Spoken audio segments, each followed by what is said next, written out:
पढ़ाते हैं। आ जाइए नेक्स्ट चैप्टर में। नेक्स्ट चैप्टर का नाम है customs, import of goods at concessional rate of duty और for specified end use rules 2022। चलिए थोड़ा बैकग्राउंड देता हूं आपको इसका, ताकि ये चैप्टर आपको इजीली समझ में आ जाए। बड़ा इंटरेस्टिंग सा चैप्टर है, नया चैप्टर है। नया मतलब एक्चुअली था तो पहले से ही, लेकिन कंप्लीटली अमेंडेड चैप्टर है। 2022 में ये रूल्स अमेंड हो गए थे। तो सर थोड़ा सा हिस्ट्री बोल दीजिए।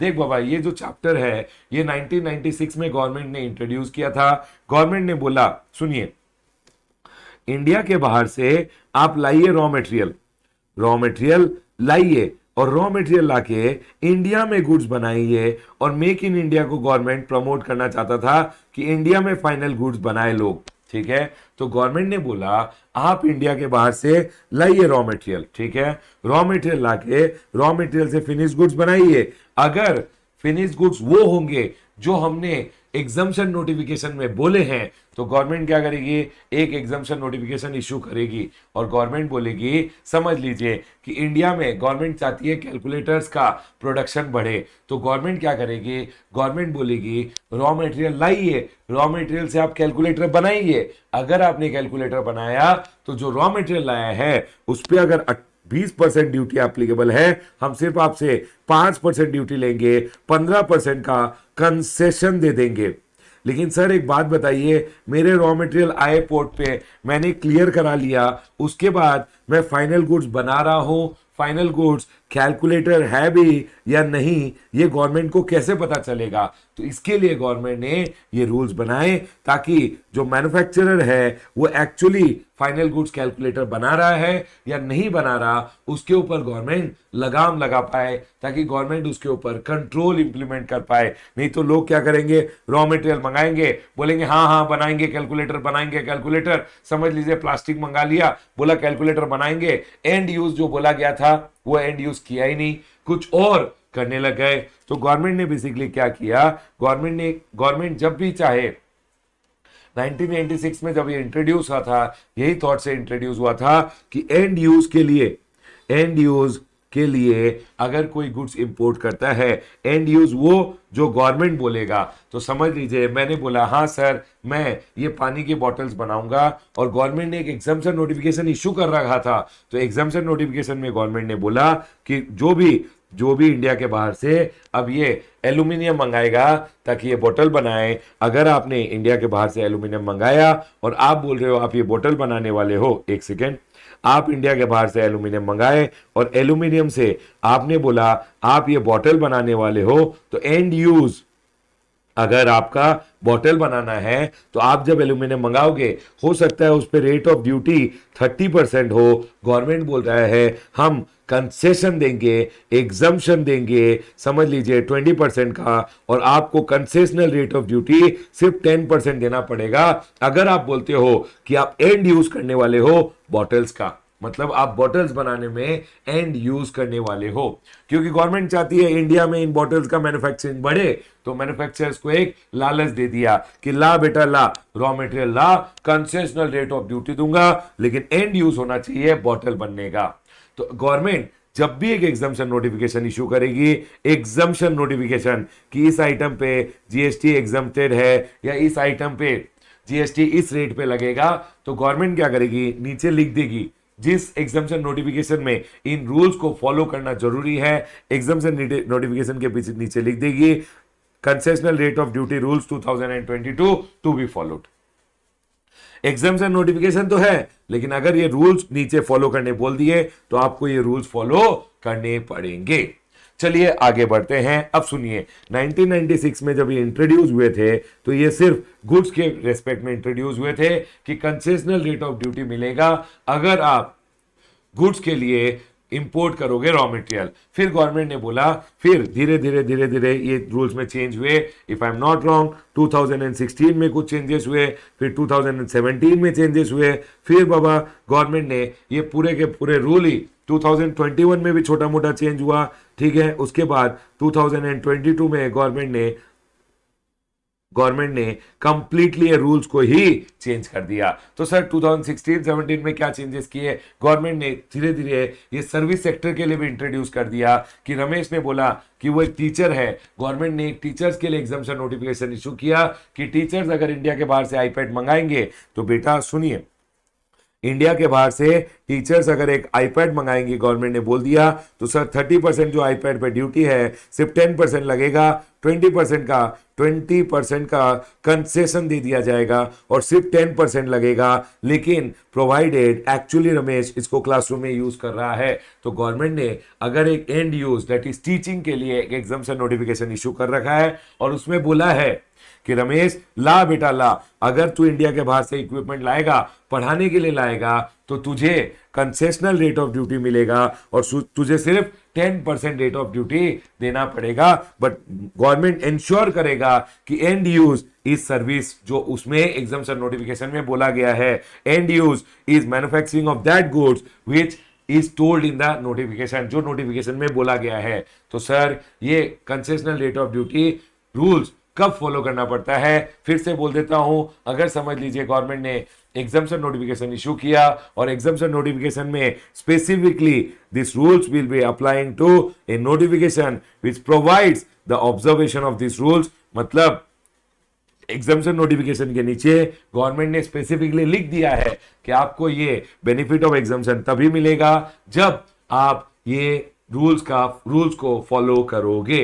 तो सर ये रूल्स बेसिकली क्या करते हैं, देखिए आपको बोल दिया कि ला बेटा ला एल्यूमिनियम से अल्टीमेटली बॉटल बना, तब यहाँ पे कंसेशनल रेट ऑफ ड्यूटी मिलेगा। तो आपने तो हाँ ठीक है इंपोर्ट किया, मैं एल्यूमिनियम से बॉटल्स बनाऊंगा, एल्यूमिनियम क्लियर करा लिया at concessional rate of duty और फिर जाके फॉइल बना लिया एल्यूमिनियम, तो बेटा इसीलिए गवर्नमेंट चाहता है कि ये रूल्स के थ्रू बेसिकली क्या करेगा, ये जो इंपोर्टर है इसको कंसेशनल रेट ऑफ ड्यूटी पे क्लियर तो करने देंगे, उसके बाद इसके ऊपर बेसिकली ये जुरिसडिक्शनल ऑफिसर नजर रखेगा, इनको बोलेगा कि मुझे ये मंथली रिटर्न चाहिए, बस इन लोगों के ऊपर कंट्रोल इंप्लीमेंट करने के लिए इन रूल्स को इंट्रोड्यूस किया गया है। क्योंकि अगर आपको बोला गया कि ये concessional rate of duty rules follow कीजिए, तो बेटा आपको बेसिकली बहुत सारे मंथली अकाउंट्स मेंटेन करने पड़ते हैं, ऑनलाइन जाके आपको बहुत सारे इंटीमेशन फाइल करने पड़ते हैं, ताकि गवर्नमेंट ये इंश्योर कर पाए कि बेटा एल्यूमिनियम लाया, एल्यूमिनियम से फॉइल तो नहीं बना लिया, हमने बोला था एल्यूमिनियम लाके उससे बॉटल बनाना है तब एग्जाम्शन मिलेगा, इसने यहां से क्लियर करवा लिए कंसेशनल रेट ऑफ ड्यूटी में, फिर और कुछ बनाने लग गया, तो बेटा इसके ऊपर बहुत सारे कंट्रोल इंप्लीमेंट किए जाएंगे और उनको इंप्लीमेंट करने के लिए गवर्नमेंट यूज करेगा customs import of goods at concessional rate of duty. ठीक है सर, ये रूल्स थे पहले, उसके concessional rate of duty rules 2022, उसके बाद गवर्नमेंट ने 2022 में अभी स्पेसिफाइड एंड यूज जो वर्ड है उसको भी ऐड कर दिया है। सर ये स्पेसिफाइड एंड यूज क्या होता है, सुनिए, गवर्नमेंट ने बोला, समझ लीजिए गवर्नमेंट चाहती है इंडिया में मोबाइल का प्रोडक्शन बढ़े, मेक इन इंडिया को बेसिकली गवर्नमेंट प्रमोट करना चाहती है। तो गवर्नमेंट ने बोला ठीक है, आप एक काम कीजिए, सुनिए, आप एक काम कीजिए, आप इंडिया के बाहर से मोबाइल के पार्ट्स लाइए, मोबाइल के पार्ट्स लेके आइए, मोबाइल के पार्ट्स पे समझ लीजिए 30% रेट ऑफ ड्यूटी है, हम एग्जाम्शन दे देंगे 20% का और कंसेशनल रेट ऑफ ड्यूटी लगेगा 10% का। तो समझ लीजिए मैंने क्या किया, मोबाइल का पार्ट्स मंगा लिया, कंसेशनल रेट ऑफ ड्यूटी में क्लियर करा लिया, अब बेटा एंड यूज क्या होगा, मुझे मोबाइल फोन बनाना है, दैट्स इट। अगर मैंने मोबाइल फोन इंडिया में बनाया तो बेटा जो ये कंसेशनल रेट ऑफ ड्यूटी है ये गवर्नमेंट बोलेगा तुझे ऑलरेडी दे दिया है, वेरी गुड। अगर तूने मोबाइल फोन नहीं बनाया, कुछ और बना लिया, पार्ट्स को क्लियर करा के टीवी बनाने लग गया इंडिया में, तो बेटा आप पे पेनल्टी वगैरह लगाया जाता है, जो कंसेशन दिया गया था वो वापस ले लिया जाता है। इसीलिए गवर्नमेंट ने बोला है ये रूल फॉलो कीजिए, आपको अकाउंट्स मेंटेन करने पड़ेंगे वगैरह वगैरह, बहुत सारा रिटर्न वगैरह फाइल करने बोला है, जो अल्टीमेट मैन्युफैक्चरर होता है। ठीक है, अब मैंने मंगाया मोबाइल के पार्ट्स और उससे बनाए क्या, मोबाइल फोन, तो sir concessional rate of duty मुझे मिल गया। ठीक है, अब मैंने क्या किया, सर गवर्नमेंट ने अब इंट्रोड्यूस कर दिया कि आप अगर इंडिया के बाहर से मंगाते हो पार्ट्स, आप अगर इंडिया के बाहर से मंगाते हो मोबाइल के पार्ट्स, समझ लीजिए और बाबा ये जो मैं एग्जांपल देता हूं ये ओनली फॉर क्लासरूम पर्पस है, एक्चुअल नोटिफिकेशन जो है उनका डिस्कशन नहीं कर रहा हूं, ठीक है। ठीक है, गवर्नमेंट ने बोला मोबाइल पार्ट्स मंगाइए, समझ लीजिए 30% ड्यूटी है, 20% का एग्जाम्शन देके आपको सिर्फ कंसेशनल रेट ऑफ ड्यूटी 10% में क्लियर कराने मिल जाएगा। तो मैंने मोबाइल पार्ट्स मंगा लिए। अब सुनिए, जो मोबाइल के पार्ट्स मंगाता है हो सकता है वो यूज नहीं करे उसको, लेकिन हो सकता है वो किसी और को भेज दे जो अल्टीमेटली मोबाइल बनाने वाला है। तो गवर्नमेंट ने बोला कि अगर हमने एक एग्जम्पशन नोटिफिकेशन इशू किया है जिसमें बोला है अगर स्पेसिफाइड एंड यूज जो है वो मोबाइल फोन बनाना है, तो आप एक काम कीजिए, पार्ट्स मंगाइए, पार्ट्स को कंसेशनल रेट ऑफ ड्यूटी में क्लियर कराइए और भेज दीजिए मोबाइल फोन बनाने के लिए। तो अगर आप एंड यूज मोबाइल फोन बन रहा है, समझ लीजिए मोबाइल फोन के मैन्युफैक्चरर्स थे, अब मैन्युफैक्चरर्स बोले कि सर हम तो जा जाके बार बार इंपोर्ट नहीं करेंगे, मैं मेन इंपोर्टर हूं, मैं क्या करता हूं इंडिया के बाहर से मोबाइल फोन के लिए पार्ट्स इंपोर्ट कर लेता हूं और मुझे कंसेशनल रेट ऑफ ड्यूटी मिल जाता है। अब बहुत सारे मोबाइल फोन मैन्युफैक्चरर्स हैं, सबको मैं सप्लाई कर देता हूं। अगर मैं ultimately and use mobile phone है उसके लिए अगर मैं मैन्युफैक्चरर्स को सप्लाई कर रहा हूं तो मुझे भी कंसेशनल रेट ऑफ ड्यूटी मिल जाएगा। तो सर हो सकता है मैं अपने लिए मंगाऊं तो बेटा तो भी मुझे कंसेशनल रेट ऑफ ड्यूटी मिलेगा। अब गवर्नमेंट ने बोला अगर हमने एक एग्जाम्पशन नोटिफिकेशन में एंड यूज बताया है, स्पेसिफाइड एंड यूज, और आप उन एंड यूज के लिए गुड्स इंपोर्ट करके फिर सामने भी भेज रहे हो तो भी आपको कंसेशनल रेट ऑफ ड्यूटी मिल जाएगा। यस एवरीवन, क्या आप लोगों को एक थॉट क्लियर हुआ कि कंसेशनल रेट ऑफ ड्यूटी का मतलब क्या है? यस सर, पॉइंट क्लियर है। चलिए बाबा आगे बढ़ते हैं, समझना चालू करते हैं। गवर्नमेंट ने बोला ये रूल्स किनको लगेंगे? ये रूल्स लगेंगे जो बेसिकली समझ लीजिए एक एग्जाम्पशन नोटिफिकेशन इशू हुआ, एक एग्जाम्पशन नोटिफिकेशन इशू हुआ और एग्जाम्पशन नोटिफिकेशन में गवर्नमेंट ने बोला मोबाइल पार्ट्स के ऊपर आज से कंसेशनल रेट ऑफ ड्यूटी 10% लगेगा। लेकिन बेटा 10% तभी लगेगा जब कस्टम्स IGCRS रूल्स फॉलो करोगे। तो सर अगर वहां एग्जाम्पशन नोटिफिकेशन में बोल दिया है कि आपको कस्टम IGCR रूल्स फॉलो करने हैं, तो गवर्नमेंट ने बोला मोबाइल पार्ट्स मंगाइए और मोबाइल फोन बनाइए, तो सर आपको सिर्फ 10% ड्यूटी लगेगा। और उसमें नीचे लिख दिया कस्टम IGCR रूल्स फॉलो करने हैं, तो आपको कस्टम IGCR रूल्स फॉलो करने पड़ेंगे, तभी आपको एग्जाम्पशन नोटिफिकेशन का बेनिफिट मिलेगा।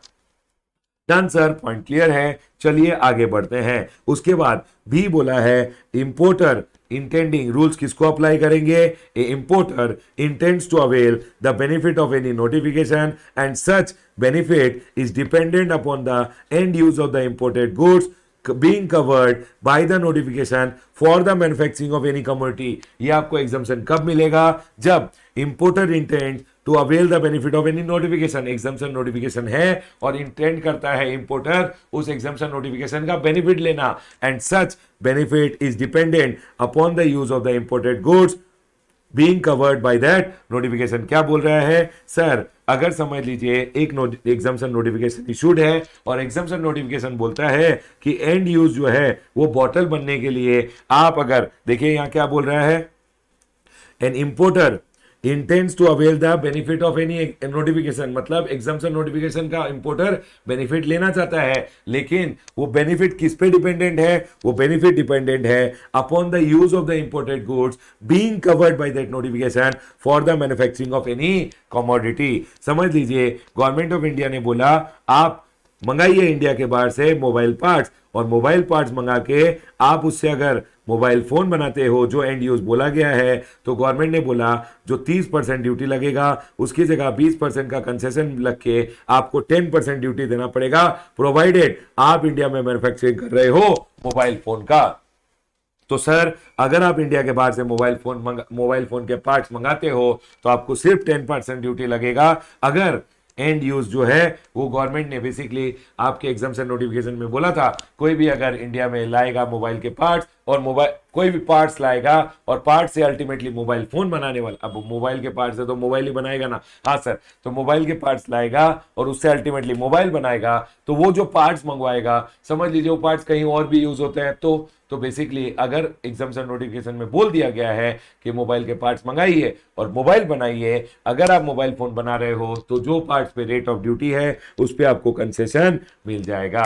चलिए आगे बढ़ते हैं। या फिर अगर आप सर्विस प्रोवाइडर हो और सर्विस प्रोवाइडर भी अगर एग्जाम्पशन नोटिफिकेशन का बेनिफिट लेना चाहता है तो उसे भी मिल जाएगा। और बोला है यहां पे अगर आप और being put to specified end use, मतलब समझ लीजिए यहां बोला गया एग्जाम्पशन नोटिफिकेशन में कि आप लाइए गोल्ड और गोल्ड इंपोर्ट कीजिए। समझ लीजिए 30% ड्यूटी है, 20% का कंसेशन मिलेगा और 10% आपको रेट ऑफ ड्यूटी देना पड़ेगा। लेकिन जो आपने गोल्ड क्लियर किया है ये आपको ज्वेलर्स को ही सप्लाई करना है जो गोल्ड की ज्वेलरी बनाते हैं। तो अगर मैंने गोल्ड मंगाया और गोल्ड को स्पेसिफाइड एंड यूज मतलब ज्वेलर्स को ज्वेलरी बनाने के लिए सप्लाई कर दिया तो बेटा मुझे भी एग्जाम्पशन नोटिफिकेशन का बेनिफिट मिल जाएगा। यही बोला गया यहां पे। लेकिन बेटा ऐसा एग्जाम्पशन नोटिफिकेशन इशूड होना चाहिए। मैं तो यहां हाइपोथेटिकल एग्जांपल्स ले रहा हूं, लेकिन अगर ऐसा एग्जाम्पशन नोटिफिकेशन है जिसमें बोला गया है एंड यूज अगर ज्वेलरी है, एंड यूज अगर ज्वेलरी बनाने के लिए हुआ है तो आप अगर इंडिया के बाहर से गोल्ड मंगा लेते हो और उसको क्लियर कराते हो at concessional rate of duty और ज्वेलरी बनाने के लिए सप्लाई करते हो तो आपको भी बेसिकली ये बेनिफिट ऑलरेडी मिल चुका है। और सर आप अब सप्लाई कीजिए बस ज्वेलरी बनाने के लिए, कोई और काम मत कीजिएगा। अगर आपने कुछ और काम कर दिया तो बेटा customs import of goods at concessional rate of duty में बोला गया है आप पे पेनल्टी लगा दिया जाएगा। तो सर चलिए सर आप इंडिया के बाहर से कोई भी आइटम मंगाइए, मैन्युफैक्चरिंग कीजिए। सर बेसिकली अगर एक एग्जाम्पशन नोटिफिकेशन इशूड है जिस एग्जाम्पशन नोटिफिकेशन में बोला गया है ये आइटम आदमी मंगा सकता है और उससे समझ लीजिए ये बनाएगा तो उसे एग्जाम्पशन मिलेगा। तो मैं अगर इंडिया के बाहर से आइटम मंगाता हूं और उससे जो एंड यूज बोला गया था वो मैं खुद करता हूं तो भी मुझे बेनिफिट मिलेगा। मैं अगर सर्विस प्रोवाइड करने के लिए कुछ इंपोर्ट करता हूं और एग्जाम्पशन नोटिफिकेशन इशूड है कि सर सर्विस प्रोवाइडर आईपैड मंगाएगा तो आईपैड पे कंसेशनल रेट ऑफ ड्यूटी मिलेगा। तो सर मैं अगर सर्विस प्रोवाइडर हूं जो सर्विस प्रोवाइड करता है, समझ लीजिए बेनिफिट ऑफ एग्जाम्पशन नोटिफिकेशन के लिए बोला गया था कि टीचर को ही मिलेगा, तो मैं अगर टीचिंग करता हूं आईपैड मंगाया इंडिया के बाहर से तो मुझे भी कंसेशनल रेट ऑफ ड्यूटी मिल जाएगा। अब थर्ड चीज इंट्रोड्यूस कर दिया गया है, देखिए मैन्युफैक्चरर अपने लिए मंगाए उन्हें भी मिलेगा, सर्विस प्रोवाइडर को भी मिलेगा, प्लस अगर मैं एंड यूज जो एग्जाम्पशन नोटिफिकेशन में बोला गया था मैं नहीं कर रहा एंड यूज लेकिन जो एंड यूज है वो और कोई कर रहा है और उसके लिए भी मैंने कुछ मंगाया उसको क्लियर करा लिया at concessional rate of duty और जो एंड यूज बोला गया था उसी के लिए सप्लाई किया तो मुझे भी एग्जाम्पशन नोटिफिकेशन का बेनिफिट मिलेगा। डन सर, चलिए पॉइंट क्लियर है। बट इधर क्या होता है ना, लोग पहले क्लियर कराते हैं, कंसेशनल रेट ऑफ ड्यूटी देते हैं और उसके बाद गवर्नमेंट बोलता है बेटा अब तू इसको ज्वेलर्स को सप्लाई कर रहा है या क्या कर रहा है मुझे कैसे पता चलेगा, इससे तू एक्चुअली मोबाइल फोन बना रहा है या नहीं बना रहा, तूने गुड्स क्लियर करा लिए और उससे मोबाइल फोन बना भी रहा है या नहीं बना रहा, कैसे पता चलेगा। और उसी के लिए ये पूरा का पूरा ड्रामा, बेसिकली ड्रामा क्या बोलूं, ये पूरा का पूरा प्रोसीजर, ड्रामा नहीं बोलेंगे सॉरी, चलिए ये पूरा का पूरा प्रोसीजर ड्राफ्ट किया है गवर्नमेंट ने, ठीक है। चल समझते हैं। अब देखिए सर, समझ लीजिए मैं एक इंपोर्टर हूं और मुझे लगा कि सर मुझे गुड्स बनाने हैं at concessional rate of duty, या मुझे गुड्स बनाने हैं, या मैं एक सर्विस प्रोवाइडर हूं और मुझे या फिर एंड यूज के लिए सप्लाई करना है। देखिए पहले खाली मैन्युफैक्चरर्स जो अपने यूज के लिए लाते थे उन्हीं को एग्जाम्पशन नोटिफिकेशन का बेनिफिट मिलता था। अब अगर आप लाए और स्पेसिफाइड एंड यूज के लिए सप्लाई भी किया तो भी आपको एग्जाम्पशन नोटिफिकेशन का बेनिफिट मिल जाएगा, ठीक है सर। चलिए अब पहला स्टेप क्या होता है, अगर आपको concessional rate of duty rules follow करने हैं, समझ लीजिए एग्जाम्पशन नोटिफिकेशन इशू हुआ और एग्जाम्पशन नोटिफिकेशन में बोला गया कि आप इंडिया के बाहर से मंगाइए पार्ट्स, कोई भी पार्ट्स वगैरह मंगा लीजिए और पार्ट्स वगैरह अगर 30% ड्यूटी है हम कंसेशनल रेट ऑफ ड्यूटी लगाएंगे, बेसिकली आपको 20% का कंसेशन देके 10% ड्यूटी लगाया जाएगा, ये कंसेशनल रेट ऑफ ड्यूटी आपके ऊपर लगाया जाएगा, ठीक है, और इतना आपको एग्जम्पशन दे दिया जाएगा। लेकिन गवर्नमेंट ने क्या बोला, पार्ट्स को आप क्लियर करके मोबाइल फोन ही बनाना पड़ेगा, ठीक है सर, या मोबाइल फोन बनाने के लिए ही सप्लाई करना पड़ेगा, या तो आप खुद बनाइए मोबाइल फोन या आप सप्लाई कर दीजिए मैन्युफैक्चरर्स ऑफ मोबाइल फोन को, तो भी आपको concessional rate of duty 10% allow कर दिया जाएगा। लेकिन बेटा क्या होता है, गुड्स पहले क्लियर होता है, पहले आपने 10% ड्यूटी दे दिया, उसके बाद क्या ये रूल फॉलो भी कर रहे हो या नहीं कर रहे, उसको गवर्नमेंट इंश्योर कर रही है और उसके लिए ये प्रोसीजर है। चलिए समझते हैं प्रोसीजर्स को। समझ लीजिए मैं एक इंपोर्टर हूं और मुझे लगता है कि मुझे कंसेशनल रेट ऑफ ड्यूटी चाहिए। मैं मोबाइल फोन बनाऊंगा, मोबाइल फोन बनाऊंगा, मैं बनाऊंगा मोबाइल फोन, और उसके लिए मैंने बोला मुझे कंसेशनल रेट ऑफ ड्यूटी चाहिए। तो बेटा आपको अगर कंसेशनल रेट ऑफ ड्यूटी चाहिए तो पहले एक स्टेप फॉलो करना पड़ता है। आपको आइसगेट की वेबसाइट में जाना पड़ता है, icegate.gov.in, और उसमें प्रोवाइड करना पड़ता है क्या sir, one time information, one time information in form IGCR containing, मतलब एक फॉर्म होता है IGCR, import of goods at concessional rate, form number 1। और सर उसमें आपको बेसिकली आपका नाम देना पड़ता है, name, address of the importer and his job worker. समझ लीजिए मैंने गुड्स इंडिया के बाहर से मंगाए मोबाइल फोन बनाने के लिए। अब सर मोबाइल फोन मैं तो नहीं बनाऊंगा, हो सकता है मैं जॉब वर्क के थ्रू कुछ काम करवाऊं, तो सर मैं ही बना रहा हूं समझ लीजिए मोबाइल फोन। तो अगर मैं जॉब वर्कर को भेजता हूं तो सर मेरा जो जॉब वर्कर है जिसके पास मेरे गुड्स जाएंगे, देखिए गवर्नमेंट पूरा कंट्रोल इंप्लीमेंट करेगा आपके ऊपर, जॉब वर्कर के ऊपर, किसको आप बेच रहे हो, जो अल्टीमेटली मोबाइल फोन बनाएगा। ऐसा भी हो सकता है ना कि मैं नहीं बनाऊं, मैं किसी और को भेज दूं, वो बनाएगा। तो सर गवर्नमेंट पूरा कंट्रोल इंप्लीमेंट करना चाहता है, गवर्नमेंट जानना चाहता है कि जॉब वर्कर कौन है, या स्पेसिफाइड एंड यूज के लिए अगर भेजोगे तो सब लोगों की डिटेल्स पहले ही आपसे ली जाती है। देखिए provide one time information in form IGCR, import of goods at concessional rate, form number 1, और उसमें आपको देना पड़ेगा name, address of importer and his job worker. मेरा नेम, मेरा एड्रेस और मेरे जॉब वर्कर का डिटेल्स भी मुझे देना पड़ेगा। उसके बाद अगर मैं गुड्स जॉब वर्कर के लिए भेज रहा हूं तो जॉब वर्कर का डिटेल्स भी देना पड़ेगा। क्या गुड्स मैं बनाने वाला हूं, क्या प्रोसेस मैं अंडरटेक करने वाला हूं at the manufacturing facility of importer, या सर जॉब वर्कर के प्रेमाइसेस में, मैं अगर जॉब वर्कर की प्रेमाइस में भेजता हूं, समझ लीजिए मैंने गुड्स एक्चुअली इंपोर्ट किए, मैंने बोला थोड़ा बहुत जॉब वर्क कराने के लिए सामने भेज देता हूं जॉब वर्कर को, तो सर जॉब वर्कर को भेजने का क्या प्रोसीजर होगा ये भी आपको बेसिकली मैं पढ़ाऊंगा कुछ देर बाद। लेकिन आपको बताना पड़ता है कि सर जो गुड्स मैं बनाने वाला हूं या प्रोसेस जो मैं अंडरटेक करने वाला हूं एट द मैन्युफैक्चरिंग फैसिलिटी, मेरे मैन्युफैक्चरिंग फैसिलिटी में या जॉब वर्कर की मैन्युफैक्चरिंग फैसिलिटी में, या मेरे और उसके दोनों मैन्युफैक्चरिंग फैसिलिटी में अगर कुछ अंडरटेक करने वाला हूं जो मैन्युफैक्चरिंग, तो मुझे बताना पड़ेगा। उसके बाद the nature and description of imported goods used in a manufacture of goods at the premises of importer और जॉब वर्कर। सर मैं क्या पार्ट्स मंगाने वाला हूं जो मैं यूज करने वाला हूं या मैं अपने जॉब वर्कर को भेजने वाला हूं, आपको बताना पड़ेगा।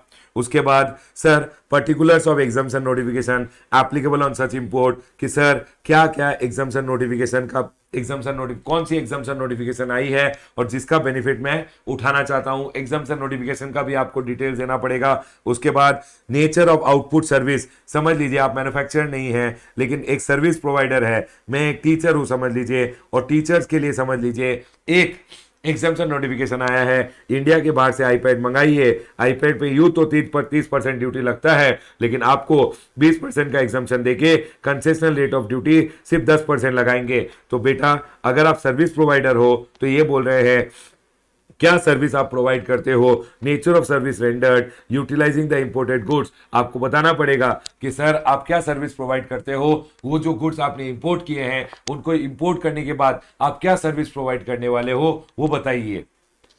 उसके बाद particulars of premises intended to be used in case of inter unit transfer, मतलब समझ लीजिए मैंने इंडिया के बाहर से मंगा लिए पार्ट्स, और पार्ट्स पे बोला गया था अगर आप पार्ट्स मंगा के अल्टीमेटली आप अगर मोबाइल फोन बनाओगे तो जो आप ये पार्ट्स मंगाओगे इस पे 30% ड्यूटी की जगह 20% का कंसेशन देके सिर्फ आपको कंसेशनल रेट ऑफ ड्यूटी 10% लगेगा। लेकिन सर आप इन पार्ट्स को क्लियर करा के आप अपने यूनिट में यूज कर लीजिए, या समझ लीजिए आपका कोई दूसरा यूनिट है जहां भी मैन्युफैक्चरिंग होता है तो आप इंटर यूनिट के लिए भी भेज सकते हो। तो मतलब समझ लीजिए कुछ प्रोसेस यहां अंडरटेक होते हैं, कुछ प्रोसेसिंग मैं यहां करता हूं, तो इंटर यूनिट जहां आप प्रोसेसिंग के लिए भेजोगे उसका डिटेल्स भी आपको देना पड़ेगा कि details particulars of premises intended to be used in case of inter unit transfer, मतलब अगर आप कुछ और प्रोसेस के लिए दूसरी यूनिट में भेजना चाहते हो तो सर उस यूनिट का भी डिटेल्स प्रोवाइड कीजिए। ठीक है सर, वन टाइम इंफॉर्मेशन देना पड़ता है, मैं कौन हूं, मेरा जॉब वर्कर कौन है, मैं अगर इंटर यूनिट के लिए भेजूंगा तो सर इंटर यूनिट कौन सा है, क्या प्रोसेस में अंडरटेक करता हूं, सारा डिटेल आपको देना पड़ेगा। उसके बाद समझ लीजिए details of and use recipient if imported goods supplied for and use. समझ लीजिए आप खुद मैन्युफैक्चरिंग करते हो तो आपका डिटेल्स, समझ लीजिए आप अगर खुद मैन्युफैक्चरिंग नहीं करता है सर, लेकिन सर मैं एंड यूज के लिए सप्लाई करता हूं, फॉर एन एग्जांपल यहां बोला गया था कि आप इंडिया के बाहर से पार्ट्स मंगाइए और पार्ट्स से आप मोबाइल फोन बनाइए, या फिर अगर आप पार्ट्स से मोबाइल फोन खुद नहीं बनाते तो आप किसको सप्लाई करने वाले हो, जो अल्टीमेटली मोबाइल फोन बनाएगा, उनका भी डिटेल्स आपको प्रोवाइड करना पड़ता है। मतलब पहले क्या होता था कि अगर आप एंड यूज खुद करते हो तो एग्जाम्पशन मिलता था, मतलब अगर आप खुद मैन्युफैक्चरर हो तो एग्जाम्पशन मिलता था। अब इस एग्जाम्पशन को एक्सटेंड कर दिया गया है, अगर आप सामने जो एंड यूज मैन्युफैक्चरर है उनको भी सप्लाई करोगे तो भी आपको एग्जाम्पशन नोटिफिकेशन का बेनिफिट मिल जाएगा। मतलब मंगाइए कंसेशनल रेट ऑफ ड्यूटी पे मोबाइल फोन, मोबाइल के पार्ट्स, मैंने पार्ट्स मंगाए और सारे मोबाइल फोन मैन्युफैक्चरर को अगर सप्लाई किया है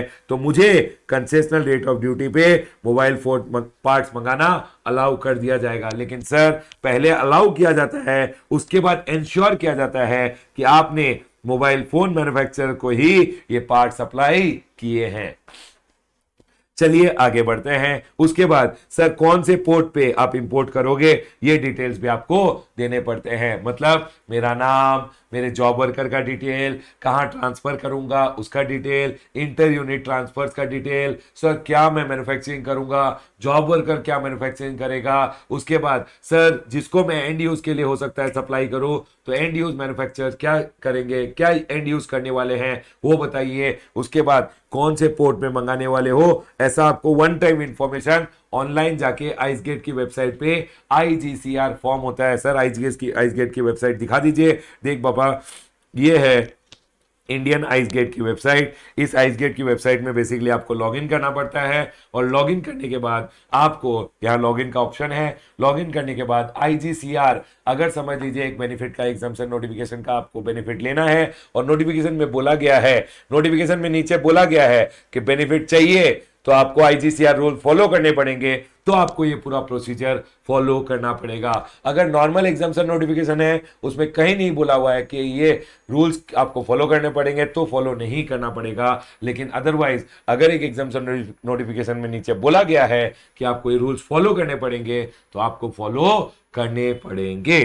डन सर, पॉइंट क्लियर है। आ जाइए अब सुनिए, तो सर अगर एक एग्जाम्पशन नोटिफिकेशन है जिसका मुझे बेनिफिट लेना है और उसमें बोला गया है IGCR रूल फॉलो करने हैं तभी आपको एग्जाम्पशन नोटिफिकेशन का बेनिफिट मिलेगा, तो पहले पहले आपको जाके ऑनलाइन आइसगेट की वेबसाइट में डिटेल्स प्रोवाइड करनी पड़ेंगे। ठीक है सर, ये एक वन टाइम इंफॉर्मेशन होता है, वन टाइम इंफॉर्मेशन होता है, ऐसा नहीं है कि बार बार आप जब भी कंसेशनल रेट ऑफ ड्यूटी पे मंगाओगे तो आपको ऑनलाइन जाके डिटेल देनी पड़ेगी। नहीं बाबा नहीं, वन टाइम इंफॉर्मेशन देना पड़ेगा और एक बार ऑनलाइन आपने डिटेल दे दी, एक्सेप्ट हो गई तो आपको मिल जाएगा IIN नंबर। सर ये IIN नंबर क्या होता है? Import of goods at concessional rate identification number shall be generated, मतलब अब आपको IIN नंबर मिल गया है। ठीक है सर, पहला स्टेप क्लियर है। उसके बाद क्या होगा सर सुनिए, अब क्या होता है ना, सेकेंड स्टेप में आपको अपने जुरिस्डिक्शनल ACDC के पास जाना पड़ता है, जुरिस्डिक्शनल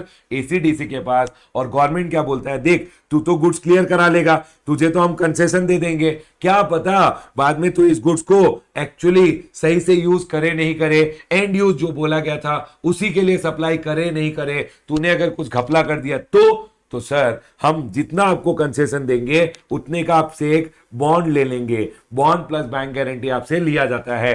ठीक है सर, अब ये जो बॉन्ड है ये कितने अमाउंट का होगा सुन लीजिए, तो यही बोला गया यहाँ पे, जाइए अपने जुरिस्डिक्शनल डेप्यूटी कमिश्नर और असिस्टेंट कमिश्नर ऑफ कस्टम्स जो है उसको बॉन्ड विथ श्योरिटी और सिक्योरिटी आपको देना पड़ता है as deemed appropriate by the additional commissioner और deputy commissioner. Additional commissioner deputy commissioner basically कैसे डिटरमाइन करता है मैं आपको बोलता हूं।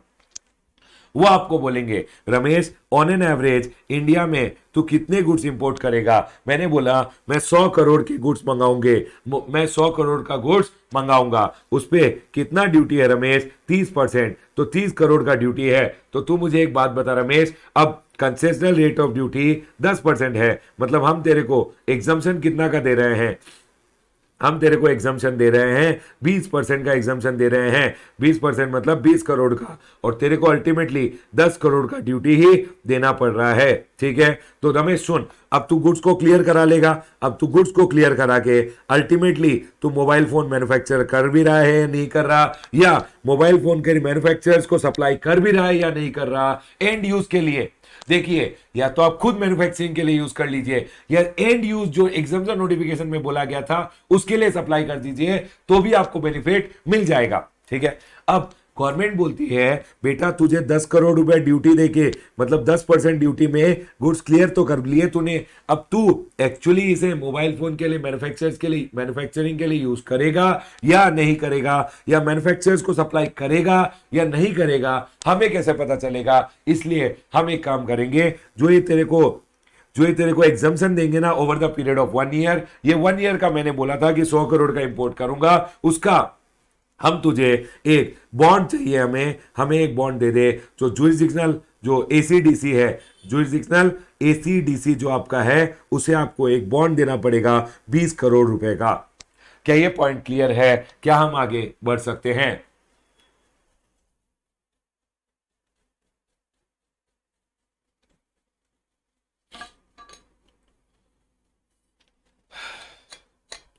यस सर, पॉइंट क्लियर है। चलिए आगे बढ़ते हैं, आ जाइए। अब सुनिए, उसके बाद बोला गया है कि सर आपने बॉन्ड दे दिया, ठीक है, अब आप आगे बढ़िए, अब आप नेक्स्ट स्टेप कीजिए। नेक्स्ट स्टेप क्या है सर? गुड्स इंपोर्ट कर लीजिए। अब मैंने गुड्स इंपोर्ट कर लिए, उसके बाद क्या करूं? गुड्स क्लियर करवा लीजिए। चलिए नेक्स्ट स्टेप है, मैं अपना बिल ऑफ एंट्री फाइल करूंगा।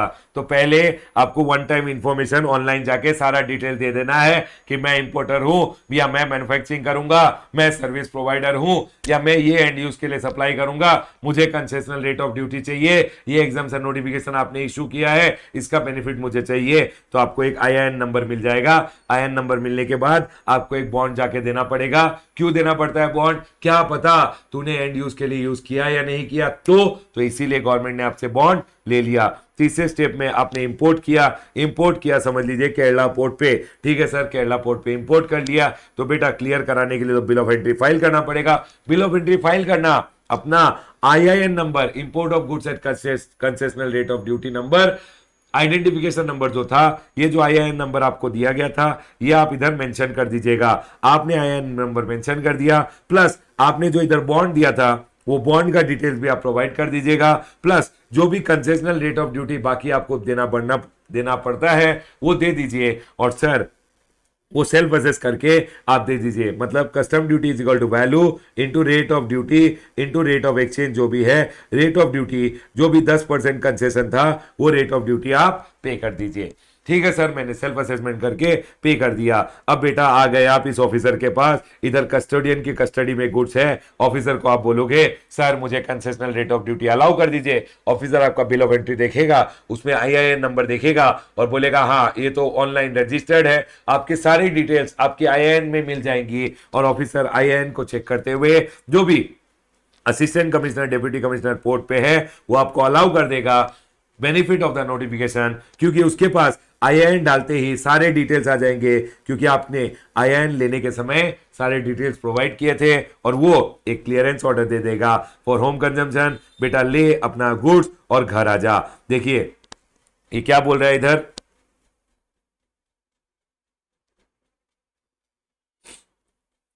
ले अपना गुड्स और घर आ जा। लेकिन सर 5th स्टेप के साथ एक 5A स्टेप आपने और मेंशन किया है। सर ये 5A स्टेप क्या है? सुनिए, once bill of entry is cleared, sir ये अगर बिल ऑफ एंट्री क्लियर कर देगा, समझ लीजिए मैंने जो इंडिया के, मैंने कितने का बॉन्ड दिया था? 20 करोड़ का। ये जो बॉन्ड अकाउंट है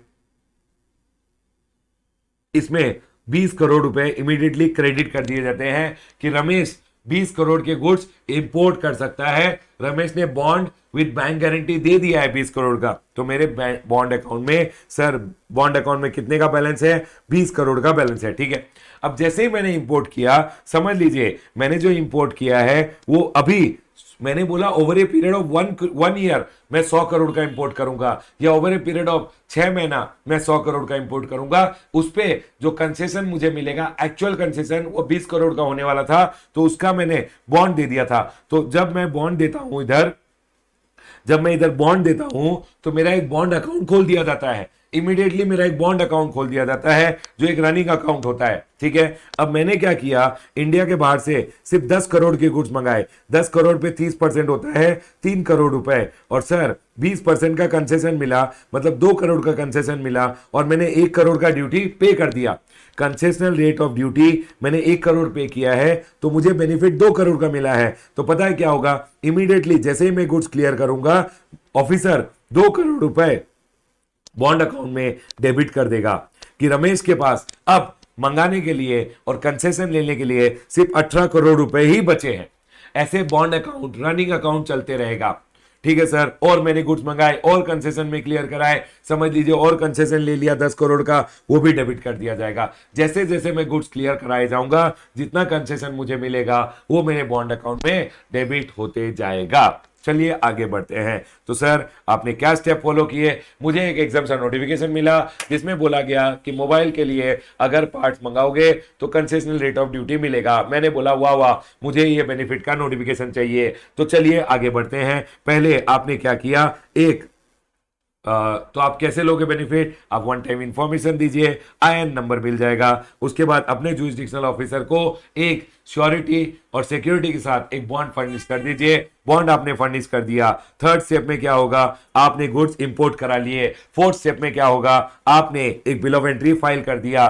फिफ्थ स्टेप में क्या होगा, ये आपको क्लियरेंस ऑर्डर इशू कर देगा, concessional rate of duty allow कर देगा। और पता है फिफ्थ के साथ ही एक 5A स्टेप आता है, once bill of entry is clear, officer ने क्लियर कर दिया तो बॉन्ड अकाउंट डेबिट कर देगा in the custom automated system, और detail shall be made available to a jurisdictional custom officer. आपका जो जुरिसडिक्शनल कस्टम ऑफिसर है वो भी ऑनलाइन जाके जब देखेगा, आपके सर के ऊपर जो जुरिसडिक्शनल ऑफिसर है वो जब ऑनलाइन जाके देखेगा तो उसे भी डिटेल दिखेंगे। ओ 20 करोड़ का रमेश ने बॉन्ड दिया था, 2 करोड़ का डेबिट है, रमेश का बैलेंस अब 18 करोड़ का बचा है। That's all. उसके बाद क्या होगा, जैसे ही आपको क्लियर कराने का अनुमति दिया, बॉन्ड अकाउंट डेबिट किया, आपके गुड्स क्लियर करा के आ जाएंगे आपके प्रेमाइसेस में। अब क्या करना है सर, जैसे ही गुड्स आपके प्रेमाइसेस में आ गए तो बेटा अब 7th स्टेप आते हैं।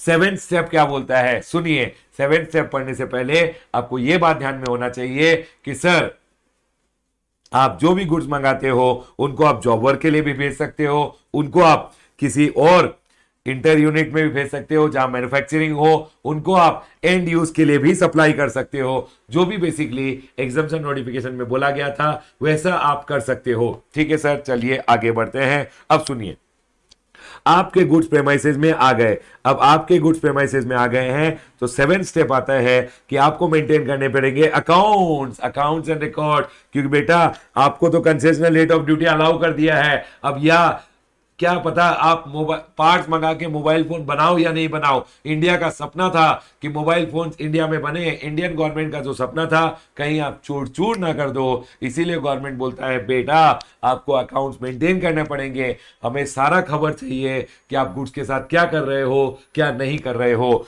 Maintain the accounts bill of entry wise clearly indicating the quantity and the value of imported goods. The quantity ये कॉमन रहेगा, ठीक है। The quantity and the value of goods imported, कितना क्वांटिटी और उसका क्या वैल्यू था sir. The quantity and the date of receipt of goods, किस दिन आपके प्रेमाइसेस में मिल गए। The quantity and the quantity of such goods consume, ठीक है। कौन से गुड्स आपने, देखिए क्लियरली इंडिकेट करना होगा quantity and the value of the goods imported, quantity and the date of receipt, कितना क्वांटिटी आपने रिसीव किया, किस दिन रिसीव किया, कितना क्वांटिटी आपने, the quantity of such goods consume, कितना गुड्स आपने कंज्यूम कर लिया। मतलब आपने बोला था मैं एंड यूज करूंगा मोबाइल फोन बनाने का, क्या आपने मोबाइल फोन मैन्युफैक्चरिंग के लिए यूज किया, नहीं किया, कितना यूज किया, सारा आपको डिटेल्स मेंटेन करना पड़ेगा बिल ऑफ एंटरप्राइज। मतलब इतना पार्ट्स आया, इतना मैंने मैन्युफैक्चरिंग के लिए यूज किया, वैसा सारा डिटेल्स आपको मेंटेन करना पड़ेगा। कितना आपने जॉब वर्क के लिए भेजा, the quantity of goods sent for job work, nature of job work which is carried out, the quantity of goods received after job work, job work के लिए भेजा था सर, वापस रिसीव कर लिया, वो डिटेल्स भी मेंटेन करने पड़ेंगे। उसके बाद sir the quantity of goods री एक्सपोर्टेड, सर मैंने इंपोर्ट तो किया था कंसेशनल रेट ऑफ ड्यूटी पे, पार्ट्स अच्छे नहीं थे, डिफेक्टिव थे, री एक्सपोर्ट कर दिया, वापस इंडिया के बाहर भेज दिया, उसका डिटेल्स भी। The quantity remaining in stock, उसका भी आपको डिटेल्स, रिमेनिंग इन स्टॉक, उसका भी डिटेल्स आपको मेंटेन करना पड़ेगा। और ये आपको प्रोड्यूस करना पड़ेगा, जब भी जुरिसडिक्शनल एसीडीसी आपसे मंगवाए तो आपको उसको ले जाके देना पड़ेगा। ठीक है सर, पॉइंट क्लियर है। तो पहले स्टेप में आपने वन टाइम इंफॉर्मेशन दिया, फिर बॉन्ड दिया, फिर गुड्स मंगा लिए, गुड्स मंगाने के बाद बिल ऑफ एंट्री फाइल किया, गुड्स क्लियर कराए, गुड्स आपकी प्रेमाइसेस में आ गए, गुड्स को ऐसे से यूज किया, जॉबर के लिए भेजा, सारा डिटेल्स आपने मेंटेन किया। और सुनिए, जब आप गुड्स पोर्ट से लेके आते हो, समझ लीजिए 100 केजी मंगाया था, एक्चुअली आपको रिसीव हुआ आपके प्रेमाइसेस में 90 केजी, हो सकता है कोई शॉर्टफॉल था, कोई शॉर्ट रिसीट था, सर चूहे खा गए रास्ते में, बेटा जो भी डिटेल्स था, शॉर्ट रिसीट और non receipt, intimate on the portal in IGCR 2, आपको ऑनलाइन जाके पोर्टल में बताना पड़ेगा कि सर इतना इतना गुड्स मैंने मंगवाया था, इतना ही मुझे रिसीव हुआ है, सारा डिटेल। अगर आपका नॉन रिसीट या शॉर्ट रिसीट हुआ, उसका डिटेल देना पड़ेगा। ठीक है, क्योंकि आपने जितना गुड्स मंगाया उसको आपको यूज करना है एंड यूज के लिए। अगर आपने एंड यूज के लिए नहीं किया तो आपको पेनलाइज किया जाएगा। तो सर मुझे जो रिसीव ही कम हुआ, तो रिसीव कम हुआ तो आप यूज भी कम ही करोगे बेटा। अगर आप नॉन रिसीट या शॉर्ट रिसीट नहीं बताओगे तो बेटा बाद में फंस जाओगे ना। चलिए अब क्या होता है सर, 8th स्टेप में जो आपने गुड्स मंगाए, समझ लीजिए आपने जो गुड्स इंपोर्ट किए थे उनको आपने यूज कर लिया फॉर द मैन्युफैक्चरिंग और प्रोवाइडिंग ऑफ सर्विस, या स्पेसिफाइड एंड यूज, या मैन्युफैक्चरिंग के लिए यूज किया, या सर्विस प्रोवाइडिंग के लिए यूज किया, या स्पेसिफाइड एंड यूज के लिए सप्लाई किया। स्पेसिफाइड एंड यूज जो था उसके लिए किसी और को सप्लाई कर दिया, सर जो नोटिफिकेशन में बोला गया था वही किया, तो वेरी गुड, अच्छे बच्चे हो आप। ठीक है, अगर आपने इंपोर्टेड जो रॉ मटेरियल था उसको स्पेसिफाइड एंड यूज के लिए यूज नहीं किया, तो सर एक और ऑप्शन होता है कि आपको उसको री एक्सपोर्ट कर दीजिए, इंडिया के बाहर वापस भेज दीजिए। मतलब गुड्स अगर डिफेक्टिव आ गए या अनयूटिलाइज थे तो with in period specified in the notification, जो नोटिफिकेशन में पीरियड बोला गया है उसके अंदर वापस री एक्सपोर्ट कर दीजिए, या फिर 6 months from the date of import where time is not specified. अगर एग्जामिनेशन नोटिफिकेशन में कुछ नहीं बोला हुआ है तो 6 महीने के अंदर अंदर री एक्सपोर्ट कर दीजिए जो रॉ मटेरियल आपने इंडिया के बाहर से मंगाया था। देखिए एंड यूज के लिए यूज कर लीजिए, मैन्युफैक्चर कर लीजिए, सर्विस प्रोवाइड कर दीजिए, या एंड यूज मैन्युफैक्चरर को सप्लाई कर दीजिए, वेरी गुड। अगर आपने नहीं किया तो बेटा उसको री एक्सपोर्ट कर दे 6 महीने में, या जो टाइम लिमिट आपके नोटिफिकेशन में बोला गया है उस टाइम के अंदर री एक्सपोर्ट कर दीजिए। नहीं किया तो further extendable up to 3 months by the judicial commissioner if sufficient reason is there. ठीक है सर, मैंने अगर 6 महीने में री एक्सपोर्ट नहीं किया तो सर री एक्सपोर्ट नहीं किया तो बाबा एंड यूज के लिए यूज कर लो। एंड यूज के लिए यूज भी नहीं किया और गुड्स को अगर इंडिया में क्लियर कर दिया, बेटा क्लियर्ड फॉर होम कंजम्पशन, तो आपने अगर 30% की जगह 10% दिया था, मतलब आपको 20% का जो कंसेशन मिला था वो आपको अब गवर्नमेंट को देना पड़ेगा, क्योंकि आपने एंड यूज के लिए यूज नहीं किया।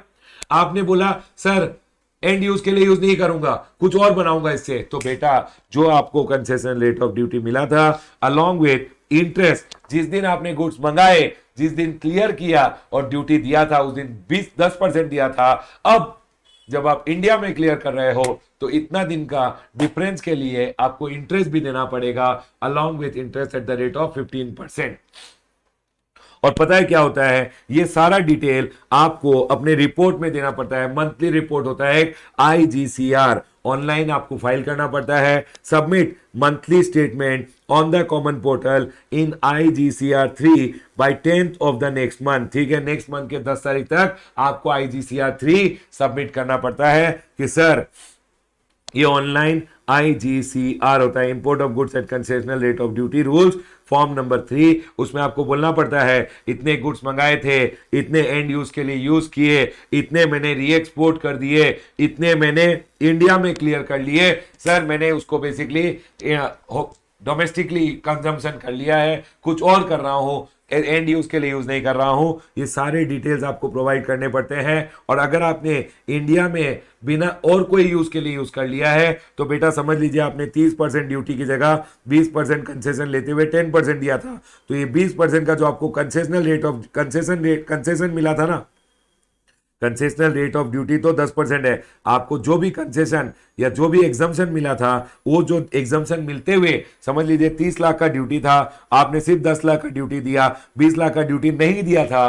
तो जो 20 लाख का ड्यूटी नहीं दिया था उसको जब आपने बिल ऑफ एंट्री फाइल करते समय आपको बेनिफिट दिया गया था, तब से लेके आज जब तक पे करोगे तब तक along with interest at the rate of 6% पे करना पड़ेगा। और सारा डिटेल्स बस आपको ऑनलाइन जाके IGCR फॉर्म में फ्री में बताना पड़ेगा हर मंथ खत्म होने के नेक्स्ट मंथ 10 तक। सर एक बात बताइए, मेरे बॉन्ड अकाउंट में समझ लीजिए मैंने बॉन्ड दिया था, 1 करोड़ रुपए का बॉन्ड दिया था, और सर मैंने इंपोर्ट कर लिए हैं, 1 करोड़ का कंसेशन ऑलरेडी ले चुका हूं, और सर और इंपोर्ट करना है। तो बेटा अगर आपने गुड्स को ऑलरेडी यूज कर लिया है for the specified end use, चाहिए अपने ऑफिसर को IGCR 3A में बताइए, और जैसे ही आप बताओगे बॉन्ड अकाउंट में वापस 1 करोड़ रुपए का क्रेडिट आपको दे दिया जाएगा। सर आपने मंगाया था 1 करोड़ का, और 1 करोड़ का आपने बॉन्ड दिया था, तो बॉन्ड अकाउंट में बैलेंस 1 करोड़ का था, आपने 1 करोड़ का कंसेशन ले लिया था, तो बेटा बॉन्ड अकाउंट में बैलेंस नहीं था, बैलेंस 0 था। लेकिन आप IGCR 3A में गवर्नमेंट को ऑनलाइन फाइल करके बता सकते हो कि सर मैंने एंड यूज के लिए यूज कर लिया है, और जैसे ही आप बता दोगे बॉन्ड अकाउंट को रिक्रेडिट कर दिया जाएगा। The importer may submit the details of the goods consumed in IGCR 3A any time for recredit of the bond, amount को बॉन्ड में वापस रिक्रेडिट कर दिया जाएगा।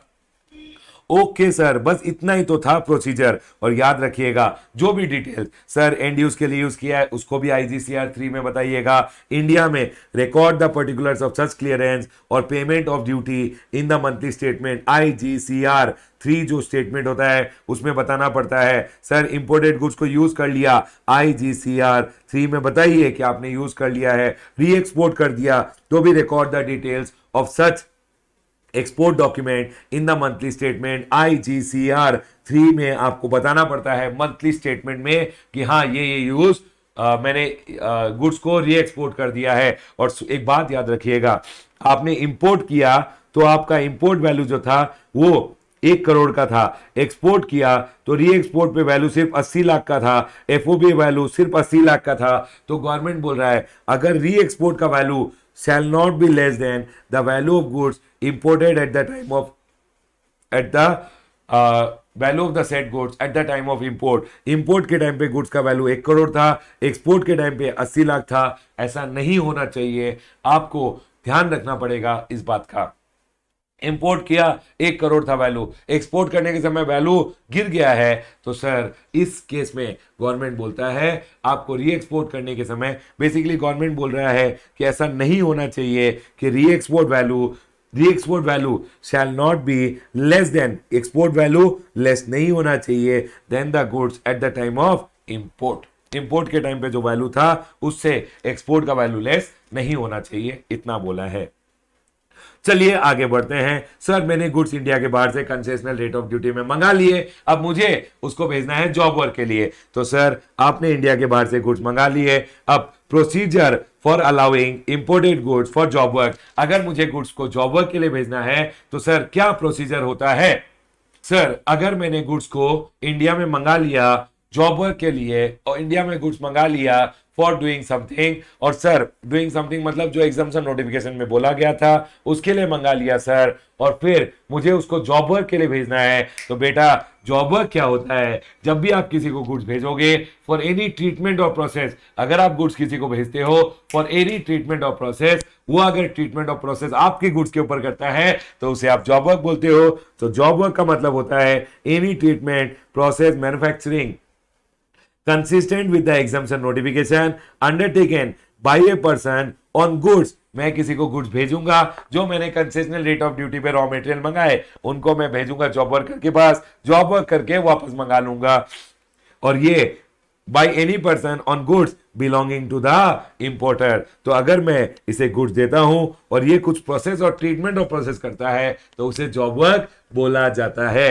लेकिन एक बात याद रखना, जॉब वर्क के लिए आप गुड्स को नहीं भेज सकते, किस केस में, except gold, jewellery and article there of and other precious metal और स्टोन। तो समझ लीजिए आपने इंडिया के बाहर से गोल्ड मंगाया, गोल्ड को आप जॉब वर्क के लिए जॉब वर्कर के पास नहीं भेज सकते, यही बोला गया है। ठीक है सर, पॉइंट क्लियर है। चलिए समझा देता हूं अब क्या बोल रहा है ये। सर मैंने इंडिया के बाहर से गुड्स इंपोर्ट किए, मैं इंपोर्टर हूं, मैंने इंडिया के बाहर से इंपोर्ट किए, पता है आपको कैसे करते हैं इंपोर्ट? यस सर, आपने बता दिया कंसेशनल रेट ऑफ ड्यूटी पे कैसे इंपोर्ट कर सकता है एक व्यक्ति। चलिए मैंने क्या किया, मैंने इंडिया के बाहर से कंसेशनल रेट ऑफ ड्यूटी पे गुड्स मंगा लिए हैं। ठीक है, मैं हूं इंपोर्टर और मैंने कंसेशनल रेट ऑफ ड्यूटी में मंगा लिया है। अब मैं गुड्स को जॉब वर्क के लिए भेजना चाहता हूं। जॉब वर्क मतलब होता है आप गुड्स का फर्दर ट्रीटमेंट के लिए किसी को भेज रहे हो और वापस मंगा लोगे, तो क्या प्रोसीजर होगा यही बताया गया है। मंगाइए इनपुट्स को, क्लियर करवा लीजिए कंसेशनल रेट ऑफ ड्यूटी। लेकिन जब जॉब वर्क को भेज रहे हो, पहला step, maintain the records of goods sent for job work and mention in the statement IGCR 3। आपको ऑनलाइन जाके जो स्टेटमेंट है IGCR 3, उसमें बेसिकली जो आपका मंथली स्टेटमेंट होता है IGCR 3, उसमें बताना पड़ेगा क्या क्या गुड्स आपने जॉब वर्क के लिए भेजे हैं। ठीक है सर, रिकॉर्ड्स मेंटेन करूंगा और IGCR 3 में बता दूंगा। अब सेकेंड स्टेप में गुड्स को डालिए ट्रक में और send the goods under an invoice और wherever applicable e way bill. Sir और ई-वे बिल थोड़ी होता है सर, जॉब वर्क के लिए इनवॉइस थोड़ी चाहिए होता है। देखिए गुड्स बना, ये GST लॉ बनाया है GST वालों ने, कस्टम्स का लॉ बनाया है कस्टम्स वालों ने। अब थोड़ा बहुत इनकंसिस्टेंसी तो होता है, लेकिन सर इधर क्या लिख दिया इन्होंने, अंडर एन इनवॉइस और wherever applicable e way bill. Sir लेकिन जॉब वर्क के लिए जब गुड्स भेजते हैं ना, तो sir actually delivery challan plus e way bill के साथ भेजते हैं, क्योंकि ये सेल तो है नहीं कि इनवॉइस इशू करूंगा। लेकिन कोई बात नहीं, इनकंसिस्टेंसी है। कस्टम्स वालों ने जो लॉ बनाया और GST वालों का जो लॉ है उसमें थोड़ा इनकंसिस्टेंसी है, लेकिन कोई बात नहीं। एग्जाम में पूछ लिया तो क्या करेंगे सर, एग्जाम में बोल के आइएगा goods should be send under the cover of invoice और ई-वे बिल, और ई-वे बिल बोला है, लेकिन एक्चुअली प्रैक्टिकल लाइफ में क्या होता है, delivery challan plus e way bill के साथ भेजा जाता है। और आप इनवॉइस में और ई-वे बिल में क्या मेंशन करते हो, गुड्स का डिस्क्रिप्शन और क्वांटिटी।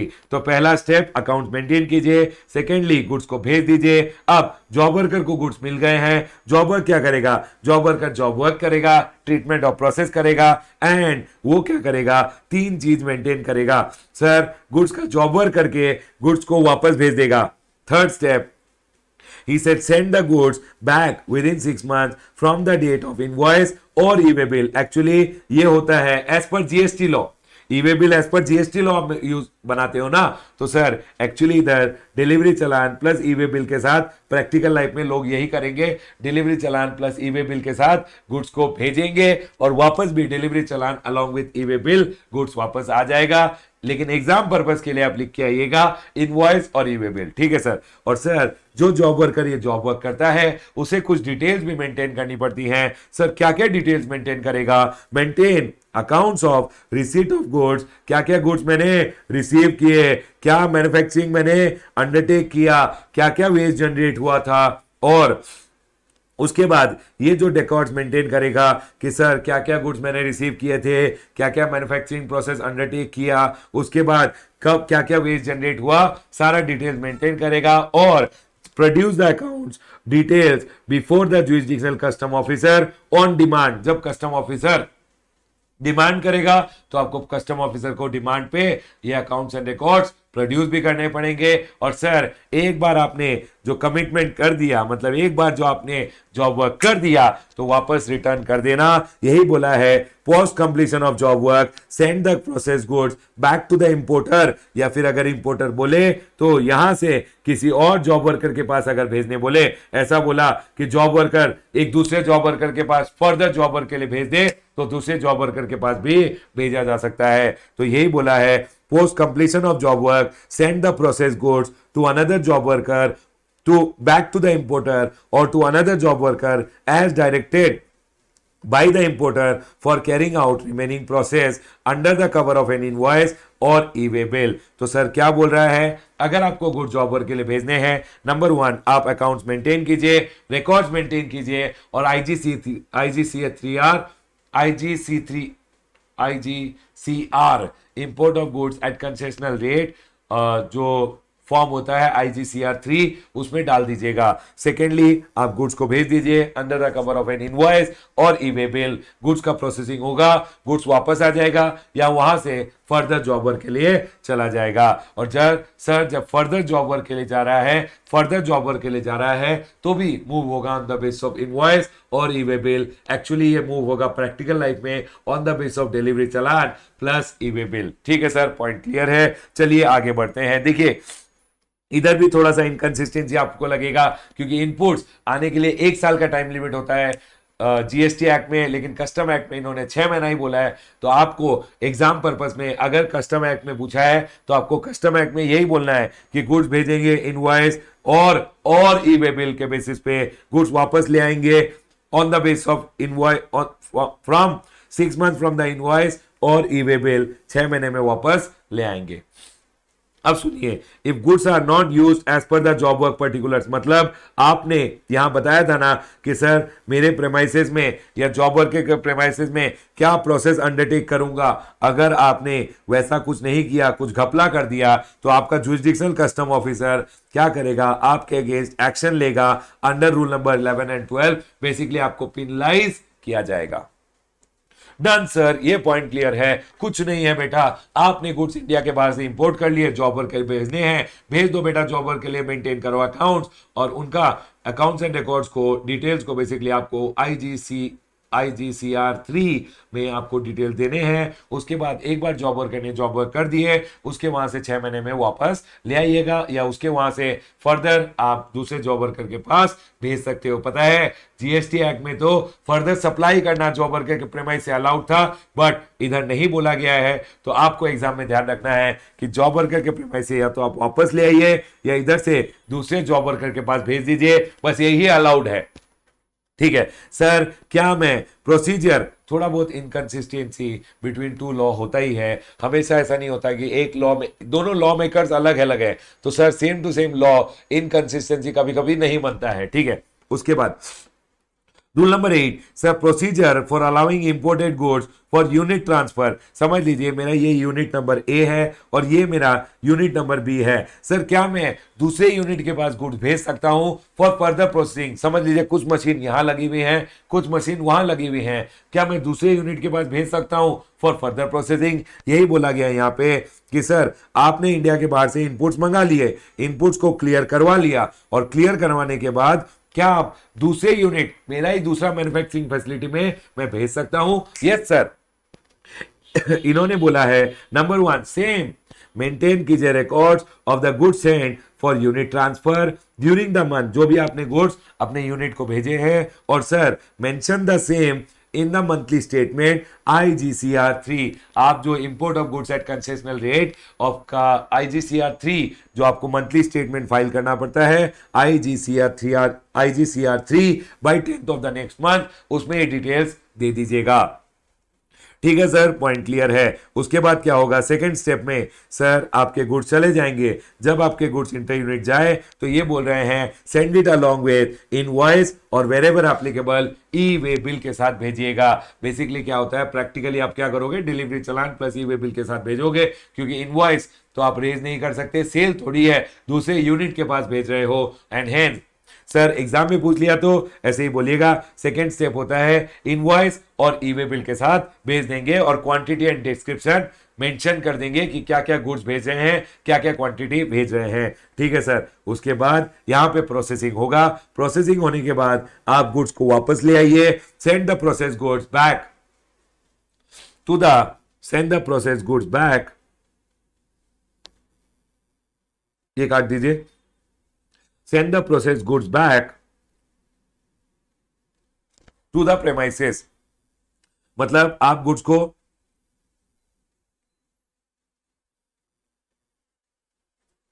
जो गुड्स भेजा था उसको वापस ले आइए, या हो सकता है यहां से आप दूसरे जॉब वर्कर को भी भिजवा सकते हो। यस सर, और टू ए जॉब वर्कर आप भिजवा सकते हो। उसके बाद एक बात याद रखिएगा, आप ही इंपोर्टर हो, आप ही के दोनों यूनिट है, तो सर जब आप इंटर यूनिट कर रहे हो, एक यूनिट से दूसरे यूनिट में भेज रहे हो, तो आपको अकाउंट्स मेंटेन करने पड़ेंगे। The record the importer shall in relation to transfer of goods to another unit maintain accounts of receipt of goods, क्या क्या गुड्स रिसीव किए हैं, मतलब ये जो दूसरे प्रेमाइसेस हैं इसमें जो गुड्स रिसीव हुए थे, बेसिकली आपने यूनिट ए के लिए तो रिकॉर्ड्स मेंटेन कर लिए थे कि क्या क्या गुड्स आए हैं। अब यूनिट बी के लिए भी जो इंपोर्टर है, बेटा दोनों यूनिट तो आप ही के हैं, ये यूनिट भी आपका है, ये भी यूनिट आपका है, तो इस यूनिट में जो जो आपने गुड्स रिसीव किए, मैन्युफैक्चरिंग प्रोसेस जो अंडरटेक किया, waste generated during such process, उसके बाद सारा रिकॉर्ड्स जब जुरिसडिक्शनल कस्टम ऑफिसर मांगे तो उसे दे देना। और after completion of the set process, जब ये प्रोसेस हो जाए तो इसके बाद आप इन गुड्स को सेंड द गुड्स बैक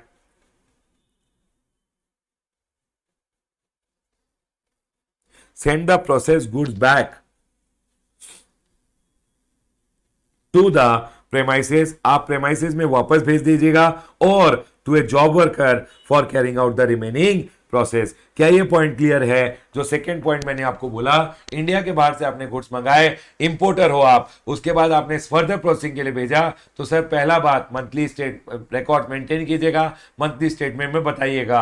अब एक बार आपका यहाँ पे प्रोसेस के लिए भेज रहे हो तो सर इनवॉइस और ई-वे बिल पे भेज दीजिएगा। गुड्स वहां मिल गए, प्रोसेस अंडरटेक हो गए, उसके बाद गुड्स को वापस ले आइएगा या उधर से जॉबर के लिए भेज दीजिएगा। लेकिन सर जो भी गुड्स आपके दूसरे यूनिट पे गए थे, उस यूनिट में क्या मैन्युफैक्चरिंग प्रोसेस हुआ, क्या क्या वेस्ट जनरेट हुआ, सर उसके बाद अगर आपसे ये रिकॉर्ड्स मांगे गए तो ऑफिसर को प्रोड्यूस भी कीजिएगा, और आफ्टर कंप्लीशन आप गुड्स को वापस ले आइए या फर्दर जॉब वर्क के लिए भी भेज सकते हो। क्या ये पॉइंट क्लियर है? चलिए आगे।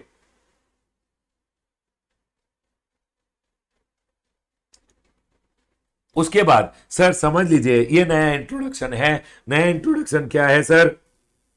Procedure for supplying imported goods to the end use recipient. Sir ये एंड यूज रिसिपिएंट क्या होता है? फॉर एन एग्जांपल, गवर्नमेंट ने एक एग्जाम्पशन नोटिफिकेशन इशू किया, उसमें बोला रमेश आप इंडिया के बाहर से गुड्स लाइए, समझ लीजिए आप गोल्ड मंगाइए और गोल्ड को आप क्लियर कर लीजिए। अगर आप मैन्युफैक्चरिंग करते हो तो ठीक है, लेकिन अगर आप एंड यूज के लिए सप्लाई करते हो, स्पेसिफाइड एंड यूज मतलब ज्वेलर्स को सप्लाई करते हो ज्वेलरी बनाने के लिए, तो भी आपको concessional rate of duty allow कर दिया जाएगा। और यही हम समझने वाले हैं कि सर एंड यूज के लिए कैसे भेजूं। गवर्नमेंट ने बोला इनपुट्स मंगा ले इंडिया में, गुड्स आपने एक बार इनपुट्स मंगा लिए, क्लियर कर लिए कंसेशनल रेट ऑफ ड्यूटी पे। अब समझ लीजिए आप एंड यूज रिसिपिएंट, जो एंड यूज उसका करने वाला है, समझ लीजिए ज्वेलरी बनाने के लिए एंड यूज करने वाला है, तो सर उसे आप सप्लाई करोगे तो आपको भी कंसेशनल रेट ऑफ ड्यूटी मिलेगा, प्रोवाइडेड आप ये रूल फॉलो करो।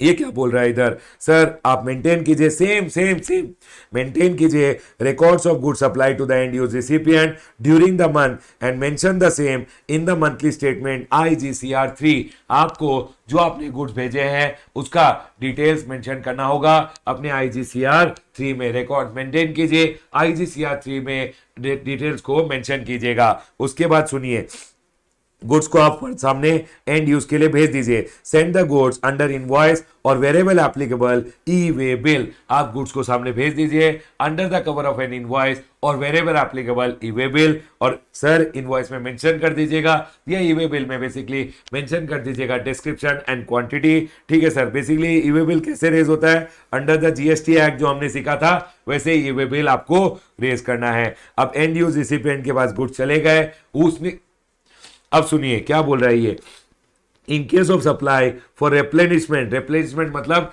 समझ लीजिए किसी को रिप्लेसमेंट मतलब उसका गोडाउन खाली हो गया था, उसको अपने गोडाउन के लिए सामान चाहिए था, मतलब रॉ मटेरियल चाहिए था, आपने रॉ मटेरियल सप्लाई किया है और export against supply the end use recipient. जो एंड यूज रिसिपिएंट है इसको भी मेंटेन करना है accounts of receipt of goods, क्या क्या मैन्युफैक्चरिंग प्रोसेस अंडरटेक किया, क्या क्या वेस्ट जनरेट हुआ। बेसिकली आपने जो एंड यूज रिसिपिएंट को गुड्स भेजे हैं तो एंड यूज रिसिपिएंट को भी यही अकाउंट्स मेंटेन करने हैं। और सर अगर उससे जुरिसडिक्शनल कस्टम ऑफिसर ने मांगा तो उसे प्रोड्यूस करना पड़ेगा। और sir produce the relevant details of import to the importer for fulfillment of the benefit under the notification। मतलब थर्ड स्टेप यही बोला है, यहाँ पे एक और पॉइंट बोला है कि सर आपको ये डिटेल्स अपने ये एंड यूज रिसिपिएंट क्या करेगा, क्या क्या इसने वो गुड से बनाए, सर क्या क्या वेस्ट जनरेट हुआ, सारा डिटेल मेंटेन करेगा, अपने जुरिसडिक्शनल ऑफिस कस्टम ऑफिसर को भी देगा अगर वो मांगता है। प्लस जुरिसडिक्शनल कस्टम ऑफिसर कौन होगा पता है, इसका जो जुरिसडिक्शनल कस्टम ऑफिसर होगा वो इससे मांगेगा। प्लस क्या होगा सर, अगर आपने ये डिटेल आपने गुड्स इससे लिए हैं तो आपको ये डिटेल्स मतलब ये जो एंड यूज रिसिपिएंट है ये इसे भी ये डिटेल्स प्रोड्यूस करेगा। Produce the relevant details to the importer for the fulfilment of benefit under the notification. Basically मैंने एंड यूज के लिए यूज कर लिया है ऐसा ये इसे बताएगा। डन सर, पॉइंट क्लियर है। चलिए आगे बढ़ते हैं। तो पहला मैंने आपको बताया कि आप जॉब वर्क के लिए भेज सकते हो, मेंटेन कीजिएगा रिकॉर्ड्स। सेकेंडली जॉब वर्कर को भेज दीजिएगा, उसके बाद 6 महीने में रिसीव कर लीजिएगा। इंटर यूनिट के लिए भी भेज सकते हो, इंटर यूनिट के लिए मैंने बताया क्लियर कीजिए, भेजिए IGCR 3 में मेंशन कीजिए, वो आपके गुड्स पे बेसिकली जो भी इंटर यूनिट में काम होना है हो जाएगा। उसके बाद गुड्स को वापस ले आइए या जॉब वर्क के लिए भेज दीजिए। और सर इंटर यूनिट में क्या क्या मैन्युफैक्चरिंग हुआ, क्या क्या प्रोसेस अंडरटेक हुआ, सर सारा डिटेल्स आपको मेंटेन करना पड़ेगा। और सर अगर आपका जुरिसडिक्शनल ऑफिसर मांगता है तो आपको देना भी पड़ेगा। उसके बाद सर क्या मैं एंड यूज रिसिपिएंट को भेज सकता हूं? हाँ बाबा, यही नया इंट्रोडक्शन है कि एंड यूज रिसिपिएंट को भी आप गुड्स भेज सकते हो। फॉर एन एग्जांपल फिर से बोलूंगा मैं आपको, मैं इंडिया के बाहर से पार्ट्स लेके आया और पार्ट्स पे 30% ड्यूटी था, गवर्नमेंट ने बोला 20% एग्जम्पशन मिलेगा, 10% ड्यूटी देना पड़ेगा। लेकिन रमेश आपको इन पार्ट्स को सप्लाई करना होगा टू मोबाइल मैन्युफैक्चरर्स ओनली।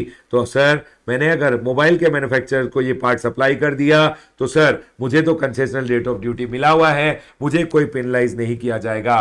बस मुझे एंड यूज जो मोबाइल मैन्युफैक्चरर्स हैं उन्हीं को सप्लाई करना है, क्योंकि that was told in the exemption notification. Yes sir, point clear है। चलिए आगे बढ़ते हैं। तो एंड यूज रिसिपिएंट को अगर मैं भेजता हूं, मतलब इंपोर्टर मैं हूं बट मैन्युफैक्चरिंग ये करने वाला है, तो नंबर 1 रिकॉर्ड्स मेंटेन करते हुए भेज दूंगा। सेकेंडली एंड यूज रिसिपिएंट को जब भेजूंगा तो सर इनवॉइस और ई वे बिल के साथ भेजूंगा। एंड यूज रिसिपिएंट ने एक बार यूज कर लिया तो उसने जो गुड्स का क्या यूज किया है उसका सारा डिटेल्स मेंटेन करेगा। अगर मेरा jurisdictional officer specified end use recipient से डिटेल्स मांगना चाहे तो मेरा जुरिसडिक्शनल ऑफिसर मांग भी सकता है। और थर्डली मुझे भी तो बताएगा कि हाँ सर मैंने एंड यूज किया है, ये मुझे भी डिटेल्स प्रोवाइड करेगा। दैट्स इट एवरीवन, कि एंड यूज रिसिपिएंट के पास भेजने का क्या प्रोसीजर होता है। उसके बाद सुनिए मैंने क्या किया, सुनिए पहले क्या होता था, मैं इंडिया के बाहर से अगर चाहूं तो सर समझ लीजिए मैं एक मोबाइल मैन्युफैक्चरर हूं और मैंने बोला गवर्नमेंट को मोबाइल बनाने के लिए हाईटेक टेक्नोलॉजी चाहिए, तो गवर्नमेंट क्या बोलता है, चल कोई बात नहीं, इंडिया के बाहर से तू अगर चाहे तो तू मशीन भी मंगा सकता है। तो सर मैंने अगर कोई मशीन मंगाया और मशीन को मैंने क्लियर कराया तो गवर्नमेंट बोल रहा था एग्जम्पशन नोटिफिकेशन में कि मोबाइल फोन मैन्युफैक्चरर्स अगर मशीन मंगाएंगे तो 30% की जगह 10% ड्यूटी लगेगा। तो मैंने 30% की जगह 20% कंसेशन लेते हुए 10% ड्यूटी दिया। समझ लीजिए 3 करोड़ का ड्यूटी था, मुझे 2 करोड़ का कंसेशन मिला और 1 करोड़ का मुझे ड्यूटी देना पड़ा। गवर्नमेंट इतना इतना प्रोसीजर क्यों बोल रहा है? ये सब इसलिए बोल रहा है क्योंकि गवर्नमेंट इंडिया में मैन्युफैक्चरिंग चाहता है, गवर्नमेंट मेक इन इंडिया को प्रमोट करना चाहता है। ला बेटा ला मशीन, और उससे अगर तू मोबाइल फोन बनाएगा तो सिर्फ 1 करोड़ ड्यूटी लूंगा, 2 करोड़ का कंसेशन एग्जम्पशन दे दिया गया है। Done sir. लेकिन पता है सर, आपने बोला था 1 साल के लिए मोबाइल मैन्युफैक्चरिंग करना पड़ेगा या 5 साल के लिए मोबाइल मैन्युफैक्चरिंग करना पड़ेगा। मैंने एंड यूज कर लिया, सॉरी मैंने मोबाइल मैन्युफैक्चरिंग जो आपने बनाने जो एंड यूज था मोबाइल मैन्युफैक्चरिंग वो मैंने कर लिया। अब उस मशीन का क्या करूं? मुझे अब एंड यूज खत्म हो गया है मेरा। आपने बोला था 3 साल के लिए मोबाइल बनाना पड़ेगा, मैंने 3 साल के लिए मोबाइल बना लिए। अब वो मशीन में सेल करना चाहता हूं तो सर क्या मुझे ड्यूटी देना पड़ेगा? गवर्नमेंट ने बोला यस। मैंने बोला कितने पे देना पड़ेगा? सर 10 करोड़ का मशीन था, 10 करोड़ पे क्या ड्यूटी देना पड़ेगा? गवर्नमेंट ने बोला नहीं, एक काम करते हैं डेप्रिशिएट कर लेते हैं वैल्यू और उस पर तुझे जितना कंसेशन मिला था उतना ड्यूटी देना पड़ेगा। तो मैंने समझ लीजिए 10 करोड़ का मशीन मंगाया था, उस पर डेप्रिसिएशन लगाएंगे, जितना साल मैंने यूज किया है उतना साल का डेप्रिसिएशन लगाएंगे। समझ लीजिए 5 करोड़ का वैल्यू बन गया। 5 करोड़ पे 20% का मुझे कंसेशन मिला था, वो अब मेरे से गवर्नमेंट ले लेगा अलॉन्ग विथ इंटरेस्ट। चलिए समझते हैं क्या बोल रहा है। Clearance of capital goods after having used for specified purpose. मैंने इंडिया के बाहर से इस बार इनपुट्स नहीं मंगाए, रॉ मटेरियल नहीं मंगाए, मैंने मशीनरी मंगाया और मशीनरी के लिए एक एग्जाम्पशन नोटिफिकेशन आया हुआ था जो बोल रहा था कि मंगाइए मशीन इंडिया के बाहर से, मशीन पे 30% रेट ऑफ ड्यूटी है, कंसेशन देंगे सिर्फ 10% देना पड़ेगा। तो मैंने कैपिटल गुड्स मंगाया, मशीन मंगा लिया इंडिया के बाहर से, क्लियर करा लिया at concessional rate of duty और मशीन को जो इंटेंडेड पर्पस था और स्पेसिफाइड पर्पस था उसके लिए यूज कर लिया। अब क्या मशीन को आग लगा दूं? तो गवर्नमेंट ने बोला चल कोई बात नहीं, अब तू ये मशीन को कोई और यूज के लिए यूज भी कर सकता है, किसी और को भी सप्लाई कर सकता है, लेकिन तुझे एक ड्यूटी देना पड़ेगा। मतलब हमने तुझसे क्लियर कराते समय 30% में 20% कंसेशन देके सिर्फ 10% लिया था, तो 20% जो नहीं लिया था वो अब देना पड़ेगा। मैंने बोला सर ऐसा क्यों कर रहे हो, मैंने तो मशीन को यूज कर लिया है। तो गवर्नमेंट ने बोला चल एक काम कर, यूज वैल्यू पे मतलब डेप्रिसिएटेड वैल्यू पे ही तो 20% हमें दे देना। चलिए समझते हैं कैसे।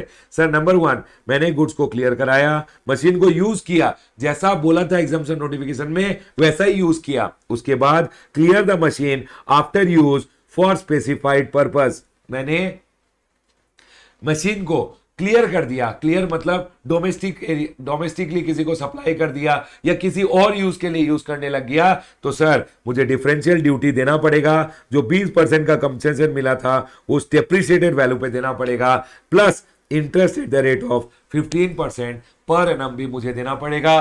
जिस दिन मैंने मशीन को क्लियर कराया था 10% ड्यूटी दिया था, और सर बेसिकली जिस दिन आपने बिल ऑफ एंट्री फाइल करके 10% ड्यूटी दिया था, आज अगर आप पे कर रहे हो अब तक का जो भी डेप्रिशिएटेड वैल्यू पे आप 20% पे कर रहे हो, इतने दिन का आपको interest at the rate of 15% देना पड़ेगा। सर एक बात बताइए, डेप्रिशिएटेड वैल्यू कैसे लेंगे? जो value of the capital goods था, समझ लीजिए 10 करोड़ का वैल्यू था आपका कैपिटल गुड्स का, उस पर डेप्रिसिएशन लगाइए 4% पर क्वार्टर और part there of for the first 4 quarter, मतलब 16% फर्स्ट ईयर के लिए डेप्रिसिएशन, सेकेंड ईयर के लिए depreciation 3% per quarter part there of, third year के लिए 3%, फोर्थ ईयर के लिए 2.5% पर क्वार्टर। ठीक है सर, उसके बाद 2.5 एंड सर उसके बाद जितने भी साल आप यूज करो उसके लिए 2% पर क्वार्टर और पार्ट देयर ऑफ। तो सर समझ लीजिए मैंने एक मशीन मंगाया इंडिया के बाहर से, मैंने उस मशीन को समझ लीजिए क्लियर करा लिया, और क्लियर कराते समय मैंने क्या किया, उसको अब इंडिया में क्लियर कर लिया, कुछ दिन यूज किया, कुछ दिन मतलब मैंने समझ लीजिए थर्ड क्वार्टर के बीच में ही इंडिया में क्लियर कर दिया। तो सर 4% और 4% सिर्फ 12% का 12% का डेप्रिशिएटेड वैल्यू होगा। और सर मतलब जो भी मैंने 10 करोड़ था, 10 करोड़ से 12% रिड्यूस होगा, 10 करोड़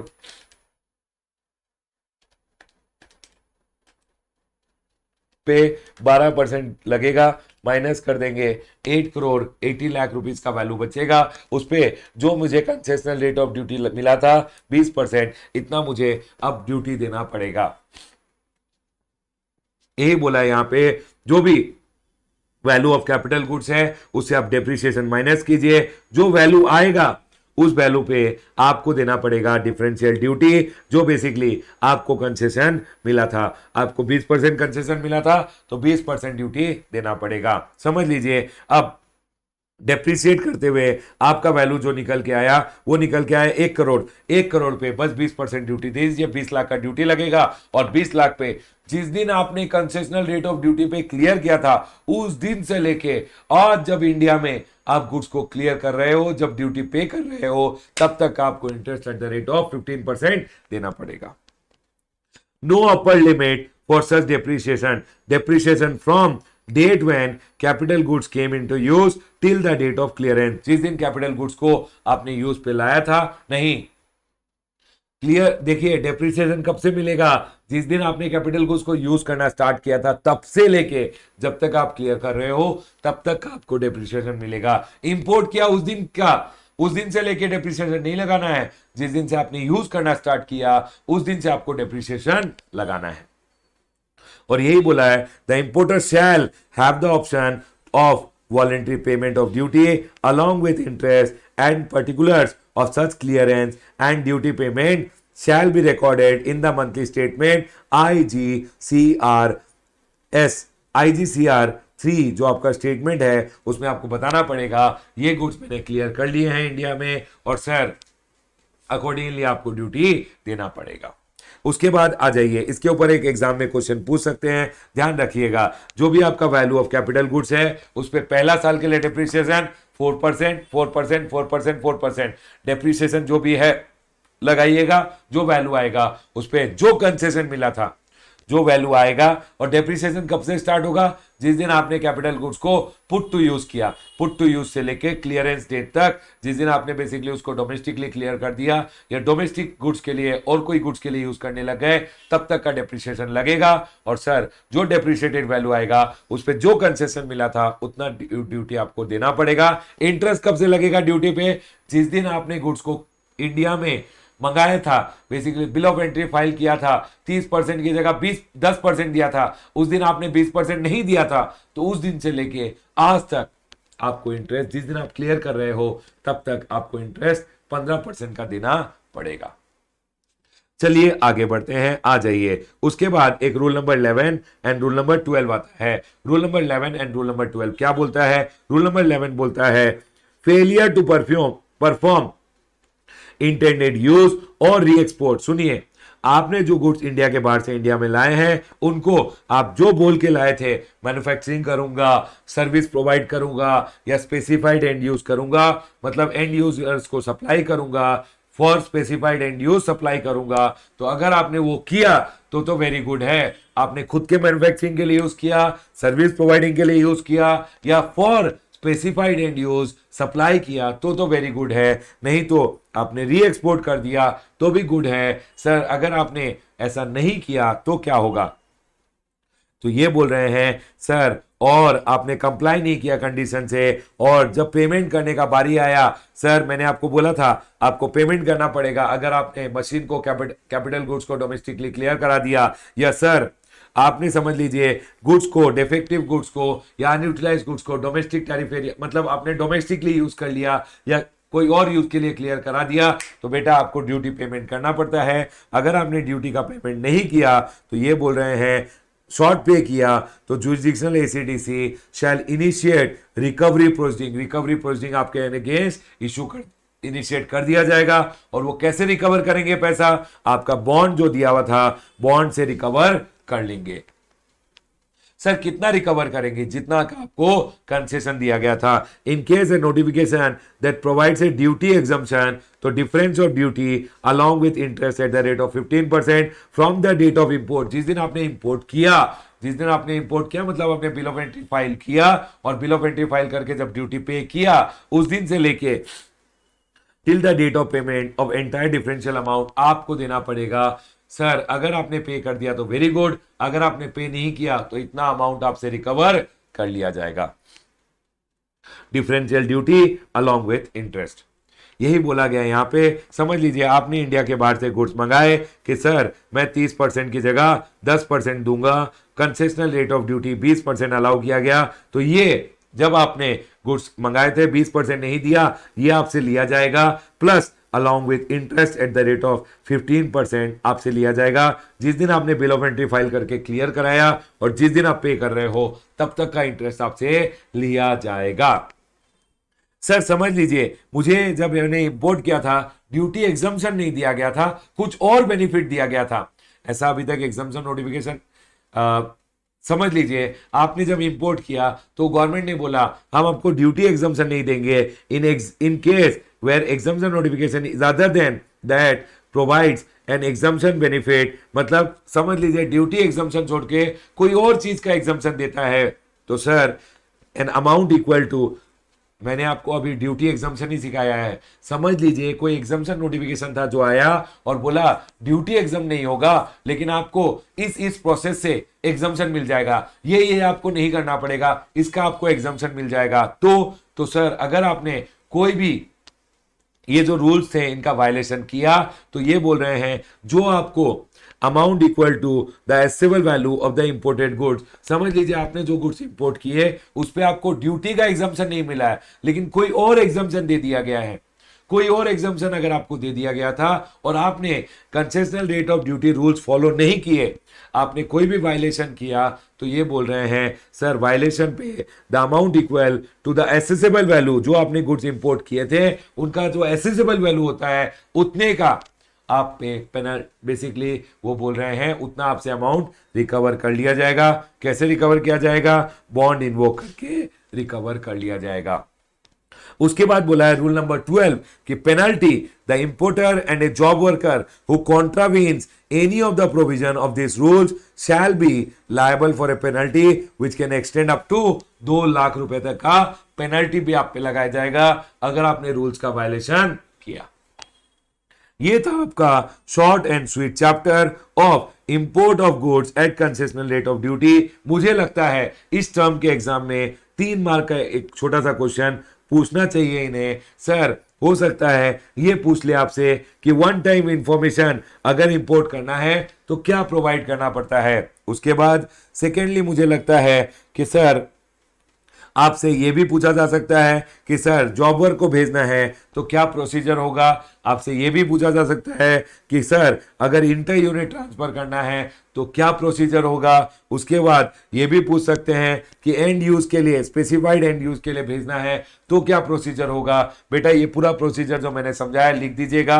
अगर कैपिटल गुड्स के ऊपर क्वेश्चन पूछा तो ये भी पूछ सकते हैं कि सर ऐसा ऐसा कैपिटल गुड्स मंगाया था, उसको इस दिन मंगाया था, इस दिन पुट टू यूज किया, जिस दिन पुट टू यूज किया उस दिन से आप डेप्रिशिएट कैलकुलेट कीजिएगा। डेप्रिशिएटेड वैल्यू पे जो कंसेशनल रेट ऑफ ड्यूटी था वो लगा के आपको बताना होगा इतना ड्यूटी देना पड़ेगा along with interest at the rate of 15%। जिस दिन आपने बिल ऑफ एंट्री फाइल करके ड्यूटी पे किया था और अब जब डिफरेंशियल पे कर रहे हो तब तक आपको इंटरेस्ट पे करना पड़ेगा। और सर ये भी पूछ सकते हैं कि अगर एक व्यक्ति फेल कर जाता है to comply with the provisions या सर वो कोई वायलेशन कर देता है तो सर क्या होगा। बॉन्ड इन्वोक करके ड्यूटी रिकवर कर लिया जाएगा, प्लस पेनलाइज भी किया जा सकता है under rule number 12। Done sir, point clear है। इसके ऊपर एक क्वेश्चन है जो बेसिकली मैं आपको दिखाना चाहता हूं, ये रहा।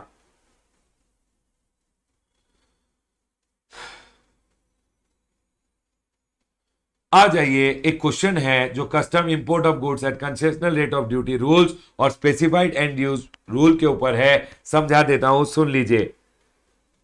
ये बोल रहे हैं कि sir BCG Limited imports goods from Japan and intends to avail the benefit of a notification। ठीक है सर, जापान से गुड्स मंगाए हैं और एग्जम्पशन नोटिफिकेशन का बेनिफिट लेना चाहते हैं with regards to the said goods. However, since it does not have manufacturing facility, it needs to send the goods for a job work to a job worker। Job worker के पास भेजना है।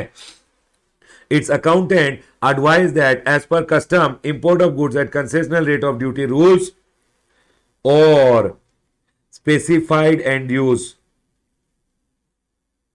Rule का नाम change हो गया ना 2022 BCG is not permitted to send such goods for job work. You are required to advise him on the said issue, elaborating the relevant legal provision under the custom law. कुछ नहीं है बाबा, rule number 7 of the custom law बोलता है कि sir, एक second,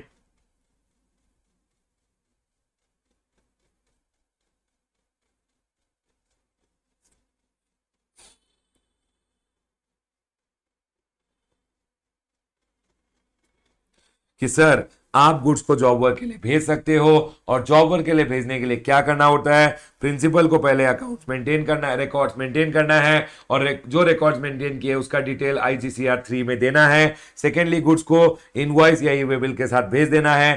thirdly, job worker job work करेगा और गुड्स को वापस भेज देगा, plus job worker accounts and records maintain करेगा। रिसीट, क्या क्या गुड्स उसने रिसीट किए, क्या मैन्युफैक्चरिंग फैसिलिटी अंडरटेक किया, सारे डिटेल मेंटेन करेगा, प्लस वो प्रोड्यूस कर देगा टू जुरिसडिक्शनल AC और DC जब जुरिसडिक्शनल AC और DC मांगेगा, और एक बार गुड्स का जॉब वर्क हो गया तो 6 महीने में वापस कर देगा या किसी और जॉब वर्कर को भेज देगा फॉर फर्दर जॉब वर्क। बस यही प्रोसीजर था जो आपको लिख के आना है, यही बोला गया है इस क्वेश्चन में। Rule number 7 done sir, point clear है। मुझे लगता है यहां मैं अपना complete discussion for the custom import of goods at concessional rate of duty close करता हूं। Congratulations people, done. एग्जाम में इस चैप्टर के ऊपर एक छोटा सा क्वेश्चन पूछा जा सकता है, ध्यान रखिएगा बाबा। मुझे लगता है ये chapter exam point of view से इस बार, क्योंकि मई 23 या नवंबर 23 में पूछा जा सकता है, अमेंडमेंट है, तो एक छोटा सा क्वेश्चन जरूर आना चाहिए। यहां मैंने अपना टेक्स्ट बुक का जो पार्ट था वो भी कवर कर लिया है। Complete discussion with respect to the chapter of customs import of goods at concessional rate of duty close करता हूं। Congratulations people, done.